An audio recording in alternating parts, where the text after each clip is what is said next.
I use the word love a lot in my work, not romantic love necessarily, but something bigger than that. And I'll admit that I've sometimes struggled to put into words exactly what I mean when I say it. So, when my guest today, Dr. Colleen Quinn, began our conversation by talking about psychology as the study of the soul and the role of love in our healing, I found myself wanting to start there. Colleen is a mystic and transpersonal trauma informed psychologist trained in internal family systems, somatic experiencing, ketamine assisted psychotherapy, and breathwork. She's also had two near death experiences that profoundly changed the way she understands consciousness, healing, and what it means to be here. Our conversation moves through grief, trauma, boundaries, breathwork, the nervous system, surrender, spirituality, and the relationship between the ego and what Colleen calls our true nature. And while Colleen and I don't necessarily conceptualize every piece of this in exactly the same way, that's one of the things I appreciate about conversations like this. We get to stay curious about where psychology, neuroscience, spirituality, and our own lived experiences intersect. So stay curious and enjoy my conversation with Dr. Colleen Quinn. Welcome to the Spiritually Curious Therapist, where science, spirit, and the self come together in the art of healing. I'm Jody Silverman, psychotherapist, Reiki master, and fellow seeker. Here we explore how presence, compassion, and nervous system wisdom helps us reconnect with the heart, the body, and the soul.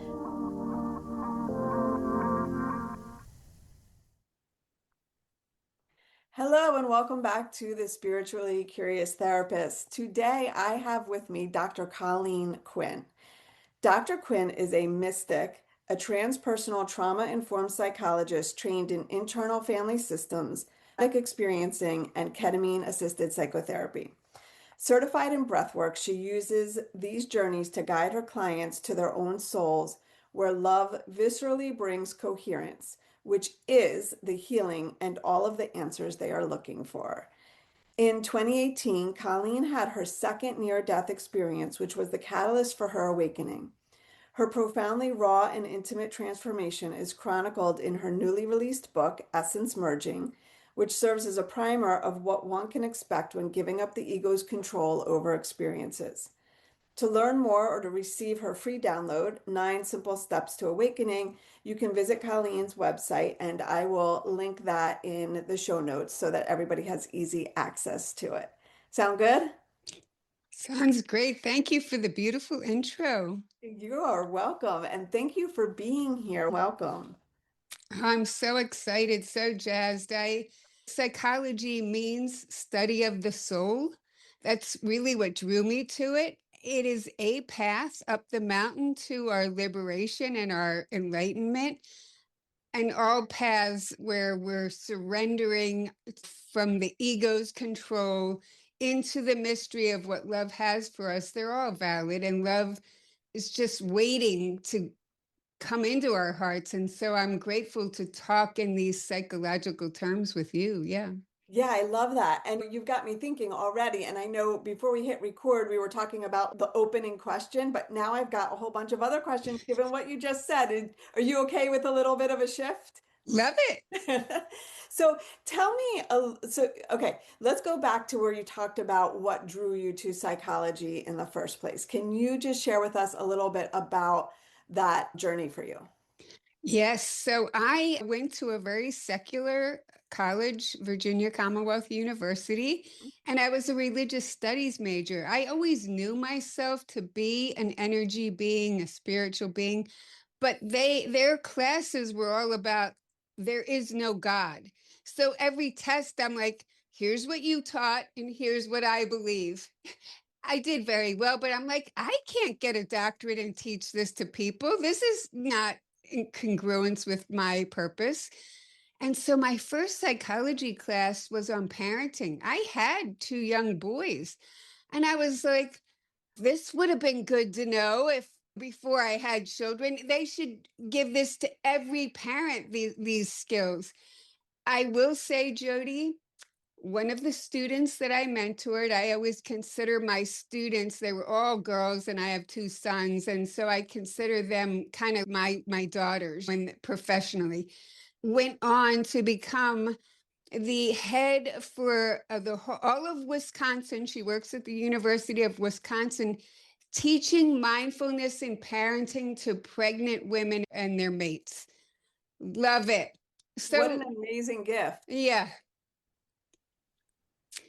something we should all have. And I realized that this journey of coming to know ourselves and coming to know what works to bring us to the highest version of ourselves, that's my purpose for myself and for everyone else. Yeah. Yeah, I can really appreciate that, and I would agree, and I often find myself thinking about my personal values and my personal mission as a way of helping me remain focused on that as I move through the day, both in my professional and personal life. And so I can really relate to what you're saying. And that brings me to my next question, which is about the word love. And I often find myself using that word, but also clarifying with people when I use the word love, I'm not talking about necessarily the kind of passionate love that you might experience in an intimate relationship. It's a different kind of love, but I've yet to really figure out how to describe it. Do you have a way that you talk to people about love in this context? For sure. And I will say that was a big part of my journey after my initial awakened experiences, really coming into understanding of what love is actually. So, my definition is that love is an action Hmm? that is the greater good lifting of the whole that includes me. Now, there's a lot to that to unpack. We feel it when we receive it, we feel bliss and we call it love, but love is the action. It is always for the greater good, but often lifting the greater good means calibrating someone. If I enable people to make selfish, self centered choices, I'm enabling them to live small, live in the ego. But when I stand in my own truth and say, listen, Jody, I respect your sovereignty. You want to go left, by all means, you go left. But in my internal wisdom, and I don't talk exactly in these terms, but for this illustrative purposes, my internal wisdom says I need to go right. So I'm giving you full sovereignty to make those choices and learn, reap all the benefits and all the consequences of those choices for you. And I'm standing firm. I'm not manipulating you, controlling you, but I'm standing firm in my sovereignty. And then when we come back together, we have different experiences that will enrich us. But the powerful thing is when I allow that, it takes all the conflict out of relationship, but it also, as I change the gears of my clock, of how I work, we're all interconnected. And so that energy is going to bring a different response in you. By me saying, instead of me being a people pleaser, which is so common in trauma, I Mhm. had a trauma background. I understand that coping mechanism well. I'm now claiming my sovereignty, but that changes. And so you naturally have to shift. That's the power of the love. It really is the greater good of the whole when I stand in my truth and say, this is what's right for me. And I'm giving you full autonomy to choose for you. I think this is so important, and I love the language that you're using. What's coming to mind as I'm listening to you is boundary work. And I do a lot of that, working with a lot of folks who have experienced relational trauma and especially who have complex childhood trauma. Many of us don't really fully understand boundaries as something that we do to protect ourselves rather than something we do to try and control other people. And there is that people pleasing piece of, I don't want to say no or you can't because I don't want the other person to get upset or disappointed. And it's not nice. And what I heard in what you were saying was the idea of no. So tell me if I heard this correctly. It is no, this is love. Love is being in your own sovereignty. I love that you use that word. You have your sovereignty, and we do what we need to do, and it impacts us in the field, but ultimately we have our own experience. Yes, and it uplifts the whole. And I want It to, uplifts the whole. Yeah. so that is the ultimate act of love, but I want to take it another step further. Yes. Whenever we abandon those impulses inside of us, so our impulses inside of us are always to do the loving, harmonic, congruent thing for our inner landscape. We are the gods of this universe. There's 70 trillion cells in our bodies. And this body's with us from the day we got here to the day we go. Every single experience is stored in these bodies. So every time we act out of congruence with what those impulses are, oh, Jody wanted me to do something and I don't want to hurt her feelings, so I'm going to do it, even though those voices, those young children inside of me are saying, no, that's not the right thing for you. Now we've created disintegration, dis-ease in our inner landscape. Dis-ease turns to disease. And those children stack up all of those abandonments and they don't trust our true nature because our true nature is not leading. We've been abandoning them left and right, pushing them down into the shadows. We need to have congruence and harmony and love inwardly, harmony within, harmony without. So that's the other reason to be sovereign in your boundaries. Yeah, so important. So what I'm curious about is, given all of this, if we can pause here and maybe rewind to where we were going to start in terms of your own life experience. When you look back over your life, what experiences most changed the way that you came to understand all of these concepts? I know we talked about there were a couple of big ones, but also day-to-day small ones as well. For sure. I think, as I said, I always knew myself as an energy being. However, my ideas of what God is, who God is, were very steeped in culture and religion, very patriarchal outside of me. It took two near death experiences, each powerful in their own right, to each making major changes. After the first one, I realized that I do choose to be here every day. We often think we're victims of life and we're just rolling down the stream and life's happening to us. The truth is, we all choose to be here every day. When you are in the tunnel and you're asked, we would like you to go back, and you say, oh, love wants me to do something. Of course, I'm going to do it.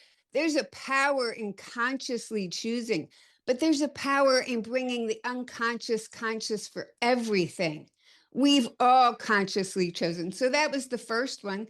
The second, Wait, I'm sorry, can I pause you here? Because there was so much there and I don't want to lose it. yeah, Can you tell us a little bit more about the power of choosing and what your experience was like?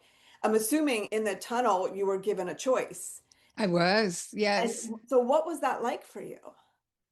When you are inculcated by love, when you're just subsumed and it's light and the peace, it's beyond words.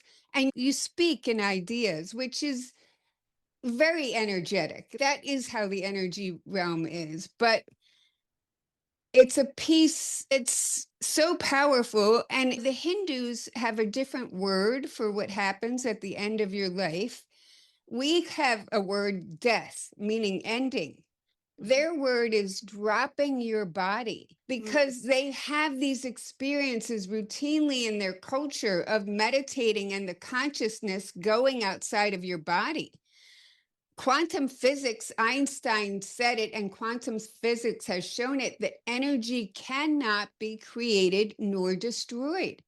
So, Jody, it makes total sense that our consciousness is going nowhere. That is the energy of who we really are.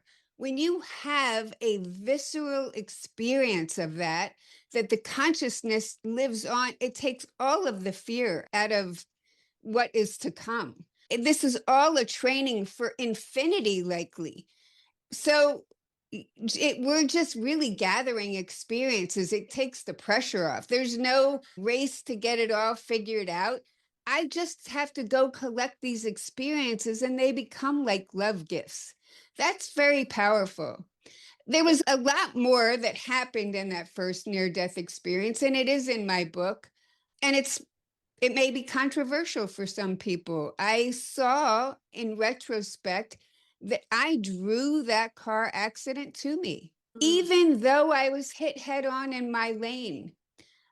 About 20 years earlier, my brother died in a car accident. And I allowed, this is the ego, what the ego does. I allowed part of myself to die with him. My ego sold me the delusion. If you're happy, if you're laughing, it's like you're dishonoring him. It's like you've forgotten how close you were. That's what our egos do. I don't want to give the ego a bad rap. They're young, wounded children. They're doing their best from their immature coping. But my brother was the funniest guy I knew, very loving. And so making that choice, listening to my ego and that delusional thought, you can imagine caused me a lot of suffering for a lot of years. Absolutely. How many years did you continue in that suffering? It was 3 years of complicated grief. The Wow. grief turned into depression. And that's sad for me that there are 3 years I can't get back. I had young children. Yeah. Yeah.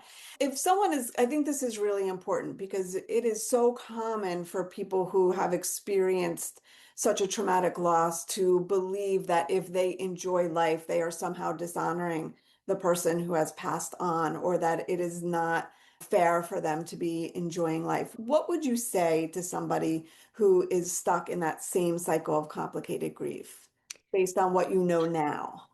Here's what I would say, that virtually every stored, stuck energy, every trauma energy we have in our body has a story that we have wrapped around it that makes us a victim, that makes us limited. What the powerful thing of breath work is that I have found is that when we go into our own souls, over time you come out of your body and these traumatic energies surface, but you're up here. You're hovering over the experience, looking down through the eyes of love, filled with peace, but finally fully feeling what you were too afraid to feel at the time. There's two parts to releasing, to changing your relationship with trauma. You have to fully feel it, and then you have to complete the action that did not get completed at the time to rewrite your nervous system. So, what happened for me is I had that story. I can't be happy if my brother is not here. This wasn't fair. God made a mistake. Who would take a 15-year-old boy? All of those stories. But the coin flipped. And I saw that I was so lucky to have known one of the most selfless human beings I've ever met, to have had such a great impact on the world in 15 years. And that if I hadn't learned what he came to teach me, by then I never would. So I needed to start to live to honor him, be more like him. The coin flipped, and Jody, I see that with everyone I work with trauma. The story gets changed, and that changes the way we store the energy. Powerful. It's really powerful. So I'm thinking about post-traumatic growth, which often happens once you have moved through releasing the trauma through exactly the way that you described it. I think that's so important for people to understand is that we have to feel it and then we have to complete it as a way of being able to move on. And when you're on the other side of that and you can see that there might have been some purpose, some meaning, some learning that can propel you forward, that's when we reach that post traumatic growth stage. And that feels really powerful. And I love this image of the coin flipping because I know exactly what you're talking about. That moment when you're like, oh, but wait a minute. And the powerful thing about the coin flipping is that's our soul talking to us. It's not like I came up with that. That there's an old Hebrew saying, what's truer than truth? Do you know the answer to that? No, tell me. It's experience. And I love that because when you're having these powerful experiences, visual images, auditory downloads, visceral sensations that are as real as life itself. It doesn't matter what anybody says. But when your own soul is going, you were so lucky to have Eddie Callahan as your brother. It's like, yes, of course I was. I didn't come up with that. That was like an auditory download given to me. Yeah. Yeah, that is really powerful. And when that happened, what started to shift for you? Did it shift right away? Did it take a little bit of time? Were there some ups and downs as you were moving through that next stage in your life?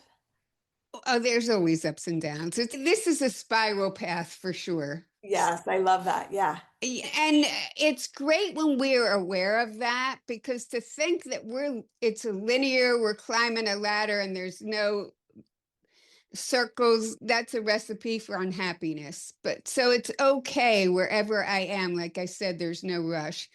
But I think the biggest thing was empowerment, that I drew the experience to me and being aware that we have these magnetic hearts. The energies that we swim in, whether they're conscious or unconscious, and the truth is, 95% of the things we do come from our subconscious. Mhm. One of the things I love about breath work is that it brings the unconscious conscious. And so now you can work with these things and make changes. We get into these conditioned patterns where we're repeating the same problem and we're like, how am I in another unhealthy relationship? How am I sick again? How did I lose another job? We can't see it.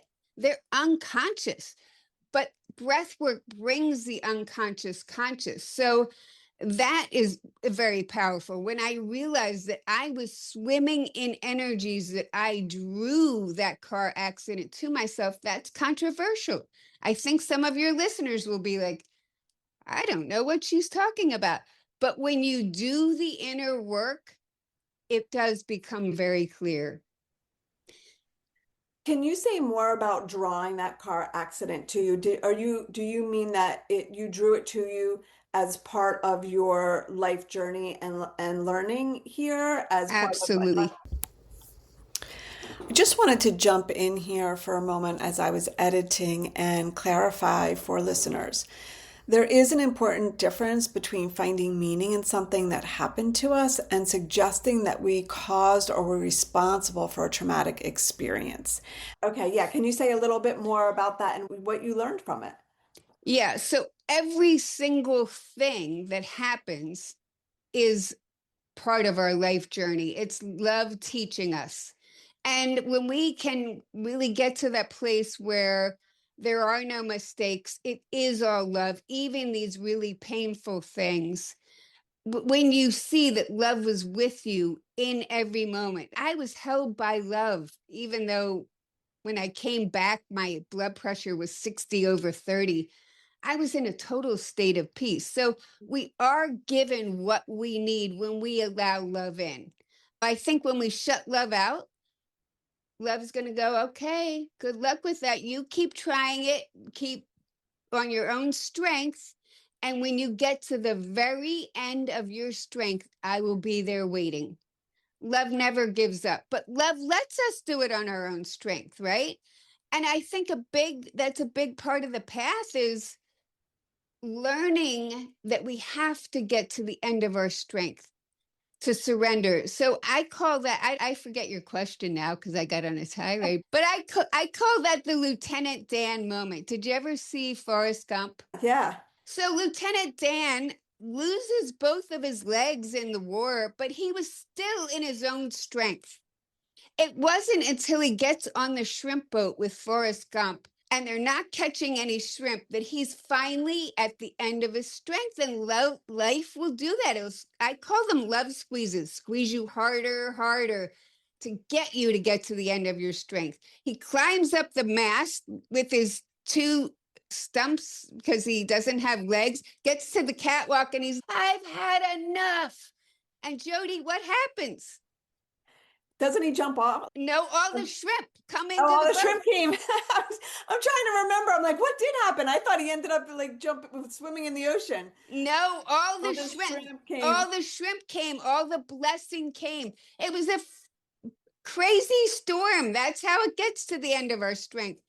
Love will keep squeezing us harder and harder till we finally surrender. And it is fascinating to me that surrender is necessary to enter into these big journeys of breath work, to enter into your soul. And who doesn't want to surrender? It's the ego. It's all of those wounded children that think their best bet at getting us through is to control everything.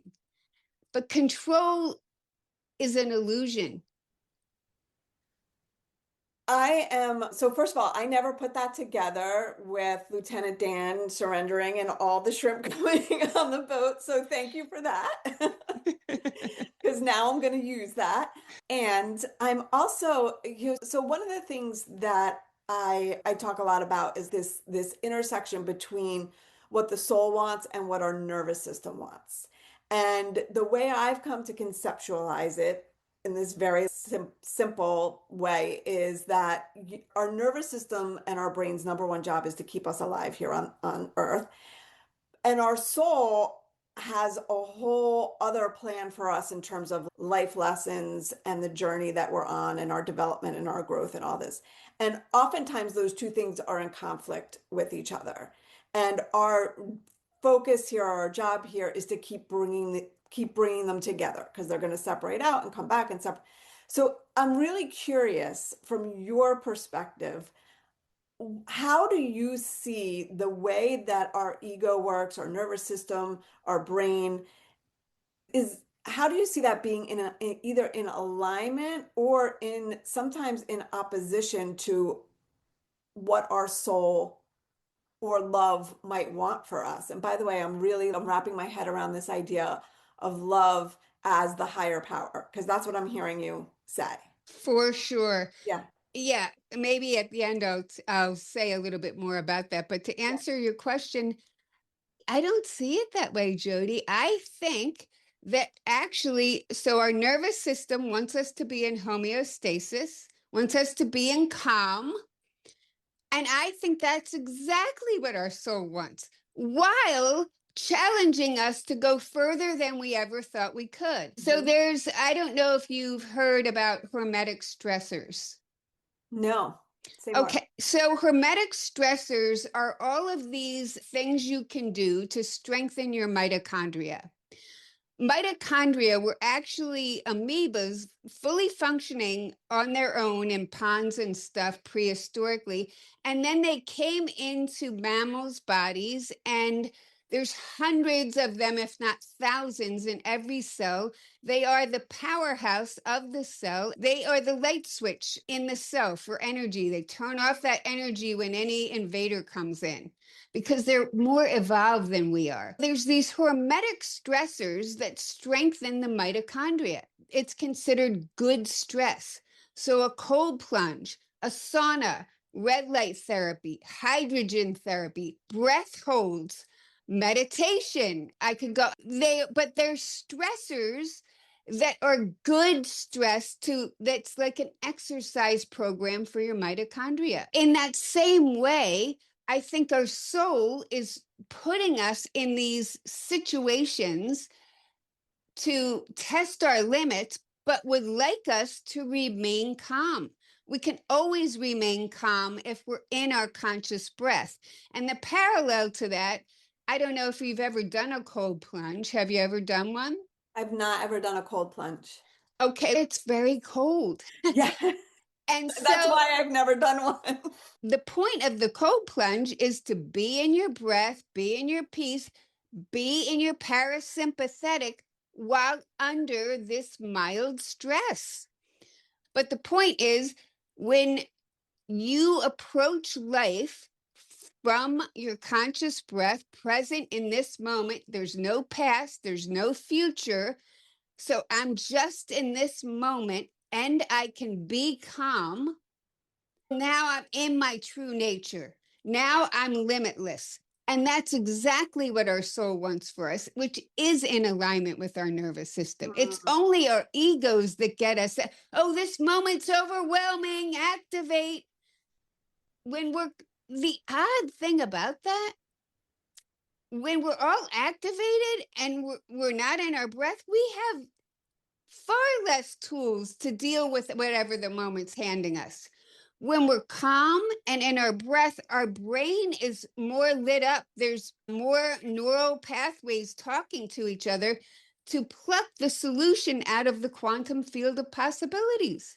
Say more about the quantum field of possibilities, because I think that's a really important point to all of this as well.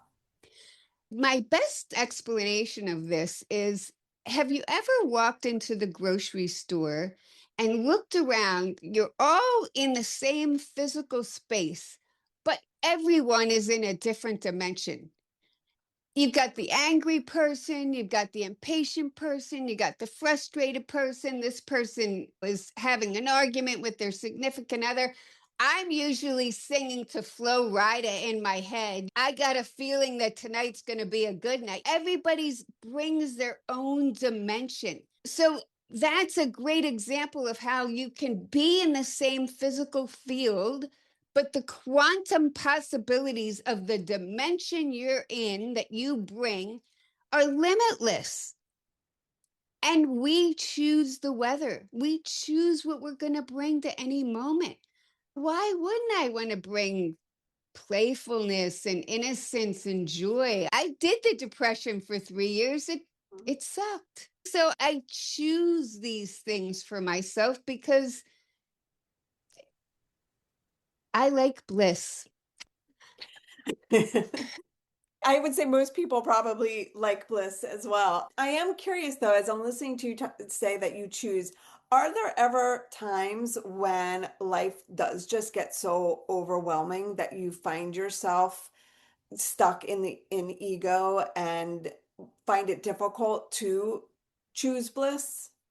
There still are. I think probably the biggest hook for me is when I'm overly tired. That is the biggest hook for me because I feel like I can't summon the resources.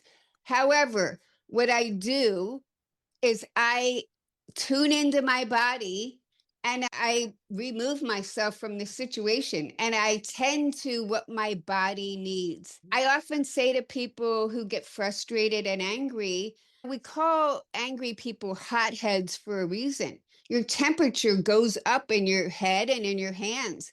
So as soon as you notice that, remove yourself, go to the bathroom, run your hands under cold water, put cold water on your face, and stay in the bathroom until you can. I feel my breath in my throat. Some people feel it coming through their nose, some people feel their belly going in and out. Be in your conscious breath. And I'd like to take a moment to say that breath is the only action in our bodies that can be done involuntarily or voluntarily. That is not random. Mm. That is not random, Jody. And all of the ancient religions knew it. Jesus breathed the Holy Spirit onto his disciples. The Hebrew word for kiss is neshika, which means to breathe together. So breath consciously changes everything. When we breathe involuntarily, we're getting that air into our cells, a great gift. But when you breathe consciously, you're actually taking in the energy field along with the air.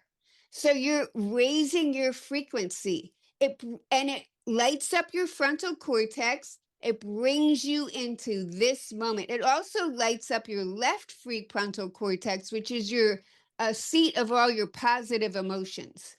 So that's what you bring to the moment when you're in your conscious breath. It's only these thoughts that are running through our heads that are bringing our frequency down. You're not good enough. Here you are again. You don't like this. When you give them airtime, they deflate your frequency. But if you can just stay in the witness and observe them, oh, there's my depressed child again. I think you need a hug. And what are you here to tell me? What activated you? Once you get that information, okay, I can take it from here. I will hold you. And I'd like you to hold a vigil for me so that my true self in this moment, in my breath, can come back. So, how did you come to learn about breath work? That is a fascinating, that's my second near death experience. So I had pneumonia, Jody, for 10 months. A common pneumonia that should have been cured in 3 weeks. I'm coughing up major blood, gasping for air. And the irony of that is not lost on me. They tested me for every autoimmune disease. And when they said, you don't have one, even though I was super sick still, I was out of the hospital at that point, I knew I would get well. And I took stock in my life and I realized that I had helped a lot of people as a psychologist, but I had a stingy heart, a heart that was protected and guarded. And I really hadn't formed the love legacy that I wanted. And I saw that in the end, that love's all that matters. That's all that lasts. And I had fallen woefully short. So I was again surrendered. I think these are the cycles. You learn these lessons deeper and deeper. I fell to the floor crying and I asked the universe, let me be love in every moment. Sobbing. The clouds parted. In short order, I found out about a retreat on the other side of the world in Costa Rica where I learned breath work. That's ironic. I couldn't breathe. I'm introduced to breath work. And from the very first journey, what's interesting is this. Every cell is made up of 99.99% space, whether it's in a living being, a desk, a chair, it doesn't matter, a rock. That space is an electromagnetic field that whirls very intelligently around the nanoparticles. That electromagnetic field that is in every single cell is God. That is God. That is that highly intelligent, coherent field of love that runs through everything. So when you realize that there is this energy realm that coexists alongside of this very alluring material realm, it's a delusion. The desk seems so solid, but it's 99.99% space. So you realize that the energy realm is what this is all about. It's all about energy. It's about understanding your intentions and your frequencies and choosing love. That's what it's all about. And so from the very first breathwork trip, my energy body came loose from my physical form, very common when you surrender, and it naturally magnetizes to that collective energy field. Now you're in union. When we are in union, we feel bliss and we call it love. But what it really is that state of union that we all remember in our subconscious from before the Big Bang. when we were all together as unique manifestations of the one. And that is the emptiness I think we're all trying to heal. We think we're looking for a relationship, purpose. Those things are important, but what we're really looking for is the union. And the best way that I have found to experience it, and I do it every single morning, is breath work. That is so beautiful. So that was that in 2018. That's when your Yes. death. Okay. So you are now 6, 7. So it's about 8 years that you've been doing this work. What has changed for you in these 8 years? Every moment is a conversation with God. Every single moment. Whether I'm talking to another beautiful soul, and you are a unique manifestation of God, Jody, and I'm so grateful to be here with you. Whether I'm folding laundry or cutting a lemon, it's all a conversation with God. And there's every day, there's lessons upon lessons, and there's love gifts upon love gifts, and there's synchronicities. And that's what gets me out of bed in the morning. That's what gets me leaping from bed. It's like, what's love got in store for me today? It makes life sweeter, more precious, more delicious. Yeah, and so can you say more then about love as a higher power? Like I said, that love will keep knocking on our hearts, but love allows us to be sovereign. So if we're shutting love out, that's okay. And the truth is, because energy can't be created or destroyed, it's going to go on for infinity. So there is no rush. We're collecting experiences. And if we don't get it all figured out in this lifetime, it's okay. Because because and everything in the material realm points to the energy realm. So one of my favorite examples is the example of the snowflake. That drop of water leaves the cloud, and it's all the distresses, the temperature changes, the wind pressure, the velocity that make all the intricacies in that drop of water until it is the most artistic and beautiful before splat, it reaches the earth and it goes up and it does it again. And I want to emphasize that because too many of us, and social media perpetuates this, that there's not supposed to be pain in life, that everybody else's life is great. That is a delusion. We never learn from a comfortable place. We don't change what's working. We only learn from an uncomfortable place. And that's what, and again, back to energy, if I call it pain, I'm going to bring a much different energy than if I call it a challenge. Even better, a love squeeze, which is what I call them now. And some of the squeezes, I'm like, oh, it's tight. And I'll have my Lieutenant Dan moment. I need a break. It's too tight. And it always comes. It always comes when I get to the surrender. And that's okay. That's a good thing. But the energy we bring is so important. Absolutely. And I'm thinking about one of the areas where I've been doing a lot of work lately is chronic pain, chronic illness. And I've recently gotten trained in pain reprocessing therapy, which has a lot to do with the pain fear cycle and also the language we use to describe the sensation that's happening in our body. And so when you were talking about changing the language to a love squeeze, I thought to myself, wow, that is beautiful, in especially in doing pain reprocessing work and the idea of surrender, because a lot of it is about surrendering into just not knowing and trusting that you're going to be okay and that you're safe and that love is always there. And just so it's really resonating with me on many levels. And I can't believe we are almost at time. I'm wondering, is there anything? Sure, there's a lot of things. I feel like we could talk all day. Is there anything that we have not touched on that you would really like the audience to know? I think we didn't get to touch very much on IFS and these wounded children, and also somatic experiencing. But I do want to say that I use story in my book, Essence Merging, because I think people like story. Really how we pass down truth throughout the generations, and more than just giving you skills and things.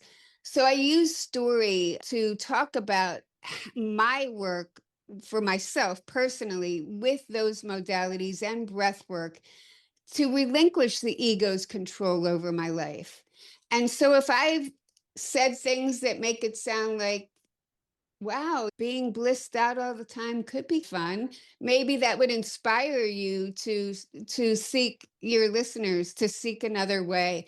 I do talk a lot about those modalities and how breath work really it's such a gentle, peaceful means to go into our own souls to change the relationship with those energies. And so that's really what essence merging is mostly about, interwoven among a very unconventional love story with my breathwork partner. Even though I've been in a vibrant marriage for 46 years, when you're staring someone in the eyes, both in conscious breath, that's very intimate, very what the true meaning of love is.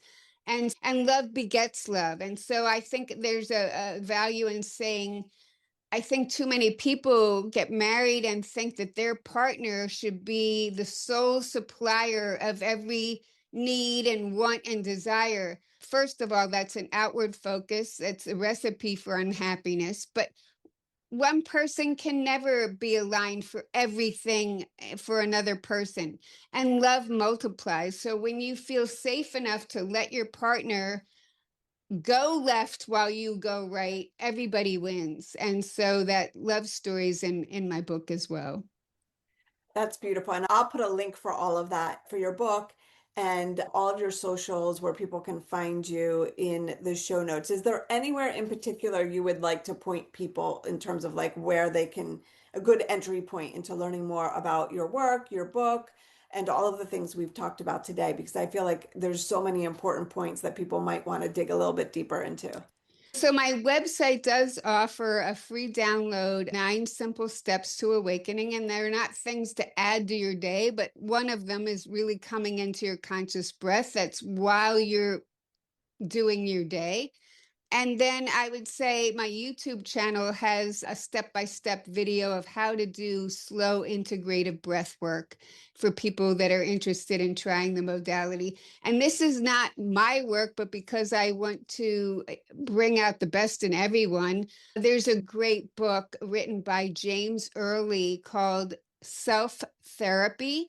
And that's really finding a trusted partner and using the practices of internal family systems to on each other to go inward and find these wounded children and then love them into healing. So I highly recommend that book. Someday he's going to reach out to me and be like, I really appreciate you because I talk about it. It's a great book. That is great to know. I'm not aware of that book, so I will definitely put that on my list for sure, as well as your book. I'm really looking forward to learning more about Thank what you. we've talked about. So thank you so much for taking the time to be here. I really appreciate you and all of the work you're doing and all the love that you're bringing into the world because we certainly need it. And I feel there is a group of us that are shepherding this new way of being, and you just have really important things to say and share. So thank you. Thank you, Jody. And thank you to all your listeners. Being on the journey, being aware of the journey, that's such the most important step. So shine on, everyone. Shine on. I love it.